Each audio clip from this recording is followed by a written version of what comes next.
భద్రాచలం మిథిలా స్టేడియంలో శ్రీ సీతారాముల కళ్యాణోత్సవం అంగరంగ వైభవంగా జరిగింది. వేద మంత్రోచ్చారణల మధ్య జానకిరాముల కళ్యాణోత్సవాన్ని ఘనంగా నిర్వహించారు. తెలంగాణ ప్రభుత్వం తరఫున ముఖ్యమంత్రి రేవంత్ రెడ్డి సతీ సమేతంగా హాజరై స్వామివారి కళ్యాణానికి పట్టు వస్త్రాలు, ముత్యాల తలంబ్రాలు సమర్పించారు. ఉప ముఖ్యమంత్రి బట్టి విక్రమార్క, మంత్రులు పొంగులేటి శ్రీనివాసరెడ్డి, తుమ్మల నాగేశ్వరరావు, కొండా సురేఖ, జిల్లా కలెక్టర్ జితేష్ వి పాటల్తో సహా పలువురు అధికారులు ఈ వేడుకకు హాజరయ్యారు.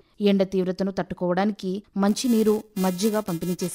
ఆహార భద్రత కల్పించే లక్ష్యంతో ప్రారంభించిన సన్నబియ్యం పంపిణీ 85% పైచిలుకు బడుగు బలహీన వర్గాల ప్రజలకు లబ్ధి పొందుతున్నారని ఈ సందర్భంగా సీఎం తెలిపారు. శ్రీరామనవమి మరుసటి రోజున శ్రీ సీతారామచంద్ర స్వామి వారికి మహా పట్టాభిషేక మహోత్సవం కూడా నేత్రానందంగా జరిగింది. కళ్యాణ రాముడిని మిథిలా స్టేడియానికి ఊరేగింపుగా తీసుకొచ్చిన వైదిక పెద్దలు రాజముద్రిక, స్వర్ణ కిరీటం, ఖడ్గం, రత్నాభరణాలు ధరింపచేసి రాజలాంఛనాలతో శ్రీరామ పట్టాభిషేకం వేడుకను నిర్వహించారు. తెలంగాణ రాష్ట్ర గవర్నర్ జిష్ణుదేవ్ వర్మ శ్రీరామ పట్టాభిషేకం కార్యక్రమానికి హాజరై స్వామివారికి పట్టు వస్త్రాలు సమర్పించారు. అనంతరం భద్రాచలం ఐటీడీఏ ప్రాంగణంలో ఆధునీకరించిన ట్రైబల్ మ్యూజియాన్ని గవర్నర్ లాంఛనంగా ప్రారంభించారు. ట్రైబల్ మ్యూజియంలో ఏర్పాటు చేసిన వస్తువులు, ఆకృతులు, చిత్రాలు చూసిన గవర్నర్ ఐటీడీఏ పీఓ రాహుల్ను అభినందించారు. మరోవైపు భద్రాచలం శ్రీ సీతారామచంద్ర స్వామి ఆలయ అభివృద్ధికి తెలంగాణ ప్రభుత్వం 34 కోట్ల రూపాయల నిధులను విడుదల చేసింది. జిల్లా కేంద్రమైన కొత్తగూడెంలో ఉన్న మైనింగ్ కళాశాలలను ఎర్త్ సైన్సెస్ యూనివర్సిటీగా అప్గ్రేడ్ చేస్తూ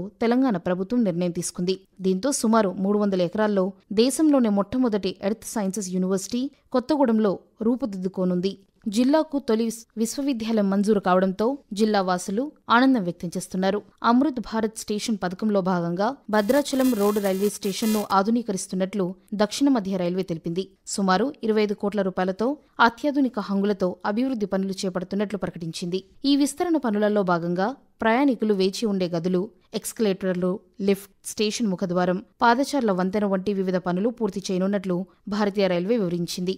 కాగా అమృత్ భారత్ స్టేషన్ స్కీమ్లో తెలంగాణ వ్యాప్తంగా 40 రైల్వే స్టేషన్లు ఆధునీకరించేందుకు సంకల్పించినట్లు రైల్వే శాఖ పేర్కొంది. భద్రాద్రి జిల్లా పోలీసుల ఫ్రెండ్లీ పోలీసింగ్ ఆపరేషన్ చేయుత మంచి ఫలితాలను సాధిస్తోంది. ఇప్పటికే అధిక సంఖ్యలో మావోయిస్టులు అడవి బాట వదిలి జనజీవన స్రవంతిలో కలిశారు. ఇదే బాటలో మరో 86 మంది మావోయిస్టులు ఇటీవలే స్వచ్ఛందంగా పోలీసుల ఎదుట లొంగిపోయారు. ఛత్తీస్గఢ్ రాష్ట్రానికి చెందిన 86 మంది పురుషులతో సహా 20 మంది మహిళలు కొత్తగూడెం, ములుగు జిల్లాల పోలీసుల సమక్షంలో లొంగిపోయారు. తెలంగాణ ప్రభుత్వం చేపట్టిన ఆపరేషన్ చేయుత కార్యక్రమానికి ఆకర్షితులై ఆయుధాలు వీడిన మావోయిస్టులకు మల్టీజోన్ 1 ఐజీపీ చంద్రశేఖర్ రెడ్డి ఆహ్వానం పలికారు. లొంగిపోయిన వారికి తక్షణ సాయం కింద 25,000 రూపాయల ఆర్థిక సాయాన్ని అందజేయడంతో పాటు వారి జీవనోపాధికి చర్యలు తీసుకుంటున్నామని ఐజీపీ తెలిపారు. ఇల్లందు నియోజకవర్గంలో రాష్ట్ర రెవెన్యూ శాఖ మంత్రి పొంగులేటి శ్రీనివాసరెడ్డి విస్తృతంగా పర్యటించారు. జిల్లాలోని పూబెల్లి గ్రామంలో మంజూరైన 83 ఇందిరమ్మ గృహాలకు భూమి పూజ, ఇల్లందు పట్టణంలో సుమారు 37 కోట్ల రూపాయల అంచనా వ్యయంతో నిర్మించబోతున్న